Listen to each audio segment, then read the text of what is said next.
When you're ready. Oh, should I do this with my mask or without, or does it not matter? You can decide. Oh, okay. Alright. Should we be able to test on the human genome? My opinion on this question, it comes in the form of a response, yes, but.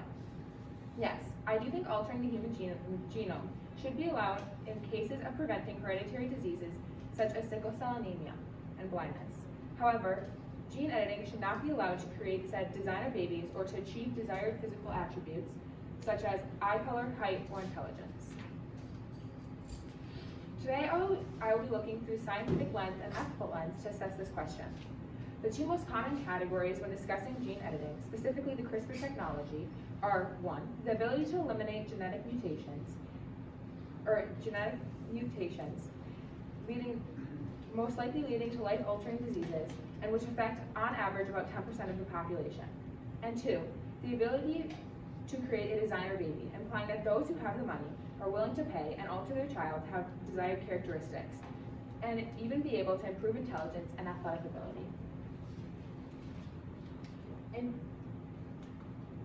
2018, the Worcester Polytech Institute, or WPI, dug into public opinion on genome testing and found that over the past 3 decades, support has dropped significantly for both changing DNA in order to alter physical appearance and in order to improve health conditions.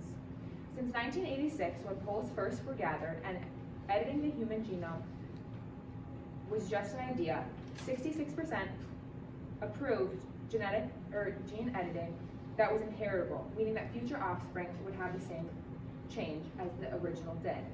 30 years later, that approval has dropped to 44%. However, public opinion for altering DNA for desired characteristics began at 44% in the late 1980s and has since dwindled down to just less than 5%.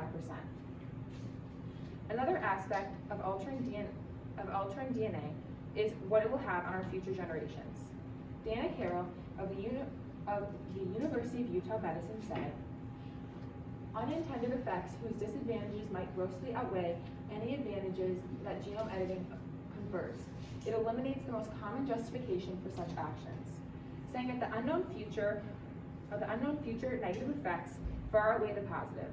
Dana later went on to talk about the ethical issues which lie behind the parent decision making of this topic.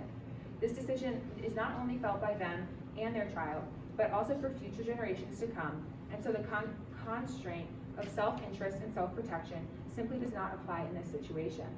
To put it simply, human genome editing hasn't been around long enough to know the future impact, and therefore one person cannot make a decision for generations to come.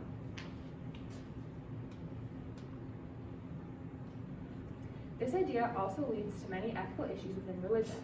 The 2 religions that sparked my interest the most when looking at CRISPR was Catholicism and Islam.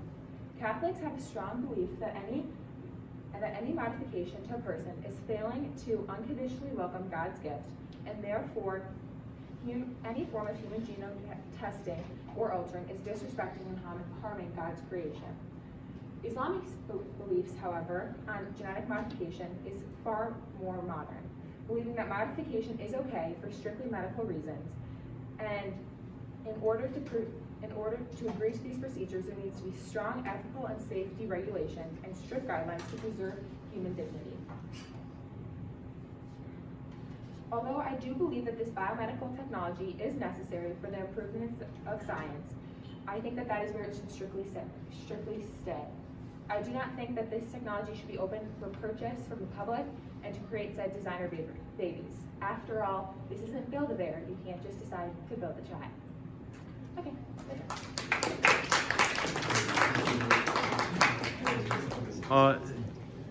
Did your research go in a different direction than you originally expected?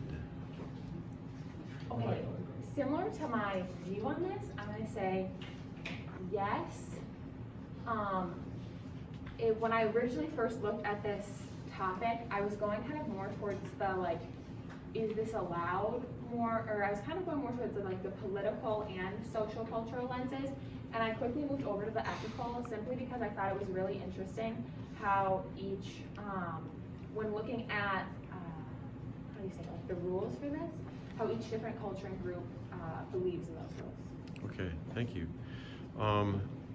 What additional questions emerged from your research, and why are they important? Okay, I have a lot of questions about the economical aspect of this, which I think if I were to choose another lens, I would choose that one, because I want to know specifically how the economics of, let's say if someone was allowed to create a designer baby or take their desired characteristics for their child, how like the economics background of if it would be supported through insurance and the like increase of the gap between each class society. Okay, thank you. Another round of applause.